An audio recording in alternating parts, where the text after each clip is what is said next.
You know, I'm only good at stealing two things. What's that? Intellectual property across every discipline and medium, and blues licks in the key of A from you. Great.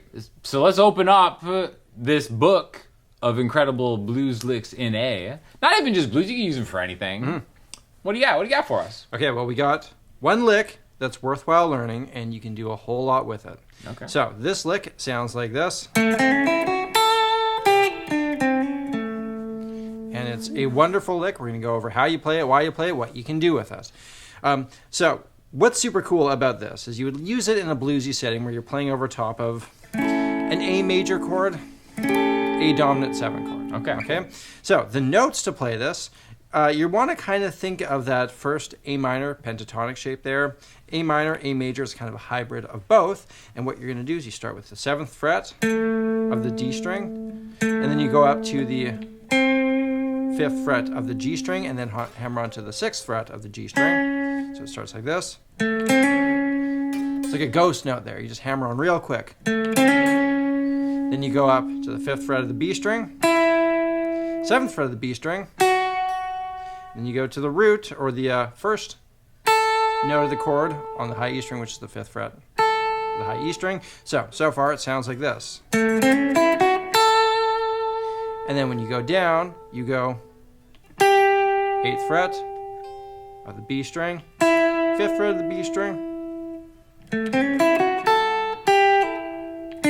7th fret of the G string, and then you do that hammer-on thing again from the 5th fret to the 6th fret of the G string, back to where we started, 5th fret of the D string. So all in all, real slow, sounds like this.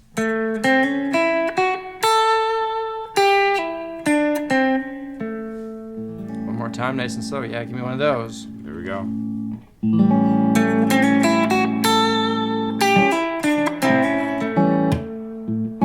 Great. Okay, so let's talk about why this lick is so cool. I would love to know. So what this does is it kind of goes and plays all the notes that work really nicely over top of an A dominant 7 chord. So if you look at this, we have the root note of the chord, the flat third, which is a very bluesy sounding note, but then we go to the major third. So we're covering the notes that are within the chord as well as that bluesy note that's not within the chord. And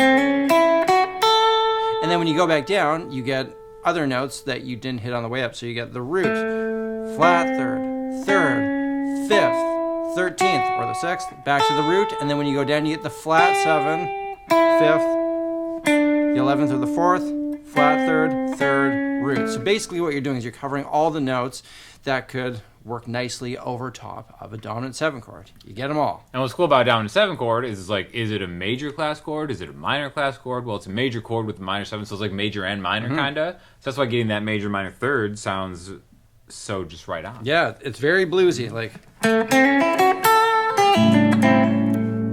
Yeah, you get all the notes in there, which is super cool with that. It's just a shame that that's not a movable shape, is it? So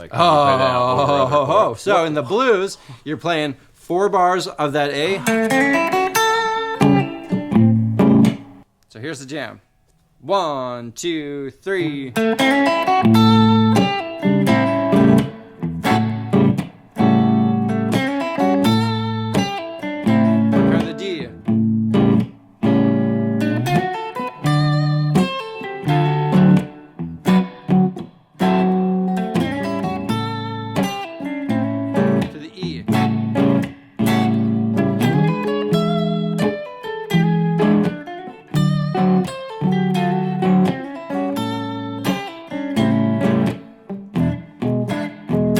So with that, what I'm doing is I'm just playing that exact same lick in different places to correspond with the moving chord. When you have the A, we go up to the D, back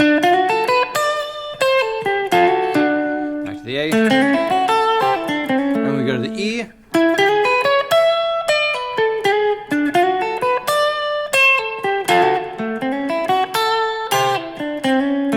yeah, so you're outlining the changes with this lick. You move it around. You don't have to learn anything new. You just got to remember when I'm playing this over top of the A, I'm playing it here. When I'm playing it over top of the D, I'm playing it here. When I'm playing it over top of the E, I'm playing it right here. That's right, a 1-4-5 in the key of A. That's why it's really helpful to memorize the names of the notes if you're not super familiar with them, just along the E string. Low E string, the high E string, the same thing. So if we wanted to move this in a different key, we could just because, like, all right, well, A, I know that's the 1 chord's the 5th fret. So I start like that, and then it's like D, 10th fret, E, 12th fret.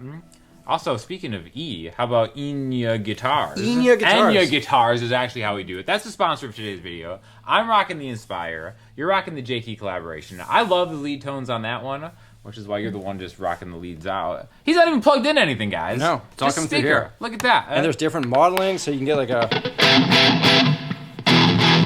crunchy tone.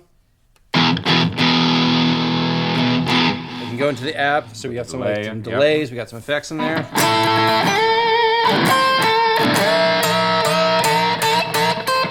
Like, that's all coming right out of there. It's great. That's actually kind of crazy. Yeah? I know, I love these. Yeah, these are awesome. But they also work like regular guitars. I'm just plugged into my amp. Yeah, it sounds great. It sounds as good as any other guitar, so, you know. Yeah, really I cool. love these. I'm a big fan of these. Yeah, so we got a Black Friday sale going on. Affiliate link in the description. Yeah. Maybe we should play this in another key to just showcase how we don't even just have to use like A and B or whatever. We'll pick a key. Movable. We didn't even discuss this, guys. Okay, why don't we do it in the key of G? Key of G? All right. A 1, 2, 3.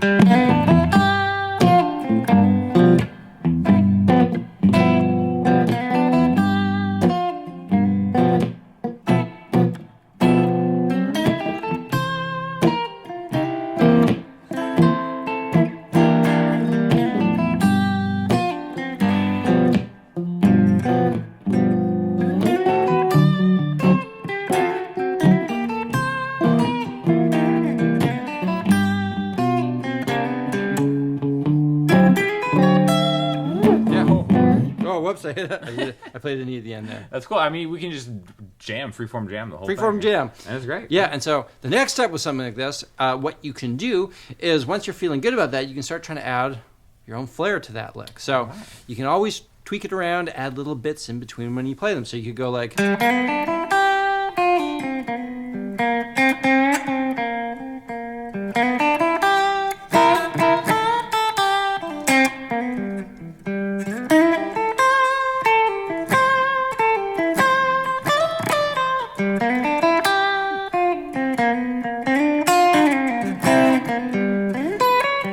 I went up to the E again. He just can't help because himself. I think we're going. I keep thinking about the key of A. Anyway, you get the idea. You get the idea. You can move it around. It's great. Yeah.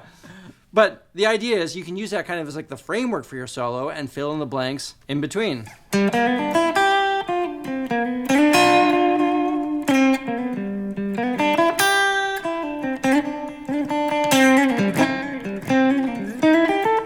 And so on and so forth. There you go. Yeah, or you can like even twist it around within that lick itself.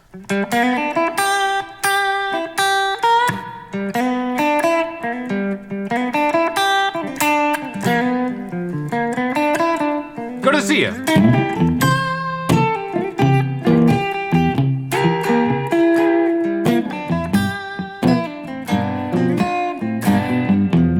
To D.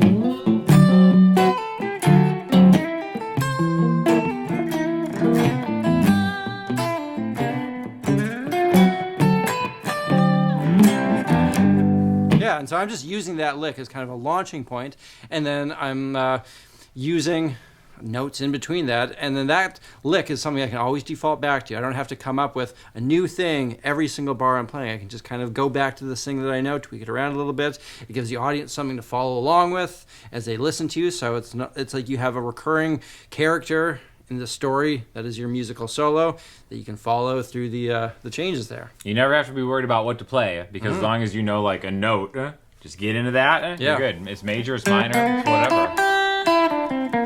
We've now moved to G, but yeah, back in A. Sounds great. Yeah. Sounds There great. you have it. And your guitar. So I'll have an affiliate link to these guitars in the description. What can they do if they want to learn how to solo like this? What if Well, they, like, why don't we get you a promo code for my soloing bundle? a promo code. A promo code, promo link, where you can get my 2 soloing courses, as well as a bonus course, The Guide to Practice, which walks you through having a healthy relationship with practicing so that you're actually improving and enjoying the process of doing it.